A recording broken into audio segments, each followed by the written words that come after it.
Yo, what's going on, everybody? The Cool Geek here, and I'm actually another video. And today I'm doing a video about what a preponderance of evidence is. It's a term that's been thrown around a little bit in the debate community recently, and I brought it up in my debate against Momo, so let's get into it. So yeah, like I was saying, this video is going to teach you what a preponderance of evidence is if you don't already know, right? And I'm making this video for two main reasons. Uh, One is it's the term has been thrown around a lot in the debate community recently, and I used it recently in my debate. I used the term in my debate versus Momo. Link in the description for that one. And I said basically that I have a preponderance of evidence, but he didn't accept my evidence because he didn't really understand that you can use that what a preponderance of evidence was and like why it's valid. And he didn't even know what the term meant, so I had to explain it to him like mid debate. Like I literally had to educate him about what it was. And so like yeah, so that's why I'm making this video, because you need to know what a preponderance of evidence is if you debate. Like that's sort of important, right? And so yeah, this video is going to be sort of divided into a few subsections, because to understand what a preponderance of evidence is, you sort of need to know what inductive reasoning is, and I think it's a good idea to have a basic understanding of what a deductive argument is overall to help you understand inductive reasoning better, and also just it's good knowledge to have, and it's only going to take like maybe 2 minutes to explain on the high end. But without further ado, let's get into it, right? So, a deductive argument is if A equals B, then B equals C, right? That's a good example, right? If A equals B and B equals C, then A has to equal C, right? Nothing else could be, right? So, yeah, that's a deductive argument. If your sort of like points are true, or your premises, then your conclusion has to be true, right? So I think that's sort of a good distinction to make. Whereas inductive reasoning, right, is if you have premises that are true, your conclusion is most likely gonna be true, but not always. Um, and here's a sort of a scan from plato.stanford.edu. Link will be in the description for that. But so basically it says, right, if you have something like, say, like if you provide premises that are most likely to be true, like, oh, this parallel dimension, right, is called a parallel dimension. It has a planet that's similar to Jupiter, and red shifting a nebula, and you provide a bunch of evidence to say, okay, this is why it's similar to our universe. Therefore, this fifth thing, or sixth, or whatever, is most likely to be the same, and the sixth thing would be like the size of the universe, right? And so that's something that's important to make. It's not always going to be the same, but at that point, you've provided proof for why it's the same. All these things prove it's the same. Not for a 100% fact, but most likely going to be the same. And because you've provided good evidence, burden of proof is now on your opponent who you're debating to sort of disprove your evidence. Because you provided good evidence, now you have to prove why that evidence is invalid. You know, now, if someone, now, Momo was trying to sort of, like, say, oh, well, if your evidence has nothing to do with the debate, then it's not good.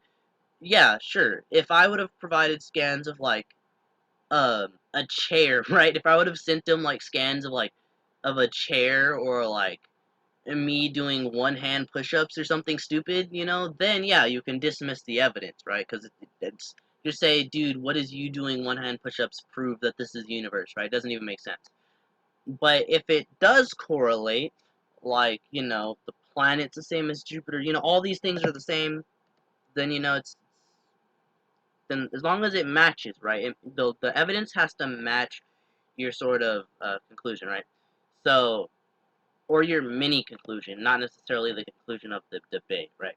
Um, and now that we know what an inductive argument is, right, now we sort of move on to a preponderance of evidence. Because I said, because I sort of mixed this segment, but it doesn't really matter. So, like I said before, an inductive argument is just your evidence does not always entail the proper conclusion, right? So, but a preponderance of evidence is when it's specifically when you make a valid inductive argument, essentially. It's if you, like before, inductive argument, you can provide us, like, scans of, like, me doing one-hand push-ups, and then one scan of, like, a chair sitting in a void or something. That doesn't really mean anything, right? It's just, like, useless. But a preponderance of evidence is, like, my argument is if, or like Parrot's argument in the whole Swag Kage drama, not to get into that, but if you have all of your evidence and it matches up, it makes sense, nothing contradicts it, nothing sort of contradicts it, then you give the person your evidence, you have now fulfilled your burden of proof, right? Oh, by the way, this definition is by dictionary.law.com. Link will be in the description for that as well.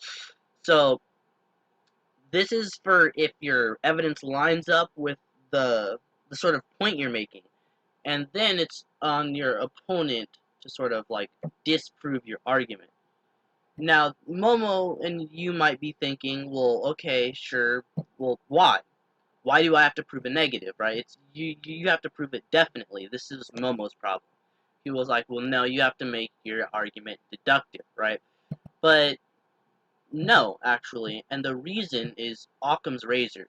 So, Momo sort of was like cutting me off in the debate. I don't remember if I fully explained this part, but Occam's razor, you're probably familiar. If if there are, more than one answer, which there often are, the one with the least amount of assumptions is probably true, right? Um, so whatever you have evidence for is what you should use. No assumptions, right? Um, now, or at least the least amount. Sometimes assumptions are sort of needed for certain, certain things, but like for instance, going back to sort of my universe argument, right? It was so it has all these things that's the same as our universe, so this fifth thing is most likely like our universe. Well, why? Okay, well, if these things are the same, then this thing's most likely the same. Because, why would you assume it's different, right? Because if I say, okay, all these things are the same, then you would be assuming that this other thing is not the same despite this evidence, right? So if I were to say, okay, it's the same based off of nothing, that would sort of be weird, right? Like if you see like a planet and a star, like Kaguya's dimension, right? Well, at least in canon, you see a star, a planet, and a moon in one of her dimensions.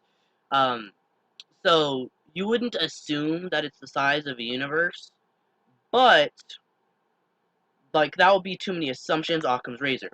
But if you do see all of these things, it would then be your assumption that it doesn't add up, right? So that would be sort of, I want to say, like trying to reverse burden of proof, right?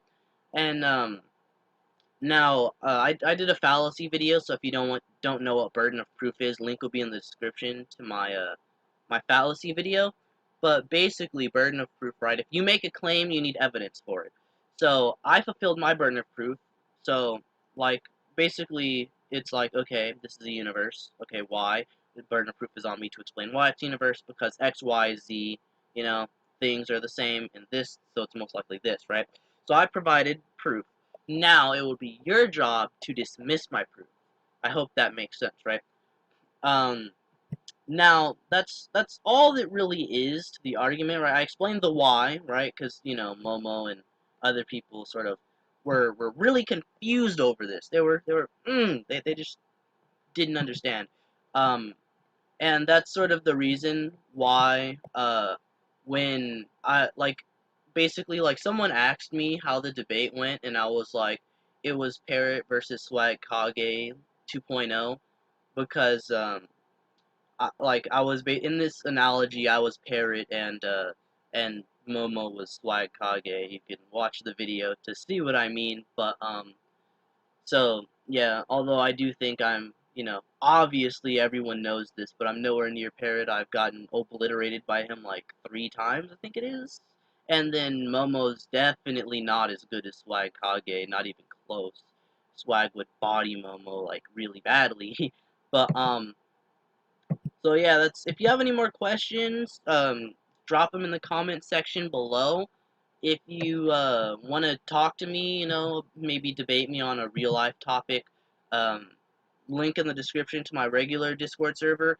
Link in the description to my versus debates server for if you want to debate me on like a fictional topic, or if you just want to debate people in general. You can just like ask someone for a debate, maybe ping some random person. I don't know. So yeah, that's pretty much it. Also, don't forget to like, comment, subscribe, and share. I noticed about a third of my audience that watches my videos is not subscribed. So, drop a sub if you made it to the end. Check out the description. From now on, there'll be cool things in the description, maybe videos I've done. Um, links, of course, to the different things, right? Like the inductive logic scan. It's from, like I said, plato.stanford.edu. But so you don't have to type in anything, go to the description down below, and it'll give you a link that'll take you directly to the website. And then the Preponderance of Evidence scan is dictionary.law.com. Also, link in the description, like I said. So, yeah, pretty short video. I just wanted to get this out because this is really important for you to know. You really need to know what a preponderance of evidence is if you're going to debate. Um, but yeah, let me know what you think. If you think I missed anything for why it's important, maybe I didn't make it clear enough. I don't know. Uh, so yeah, if you have any questions, uh, you can use the comment section or hit me up on Discord. Both if you like. Leave a comment and then ask me on Discord. Spam me a little bit. It doesn't really matter. Um, but yeah, thank you guys for watching, and the Cool Geek out. Bye.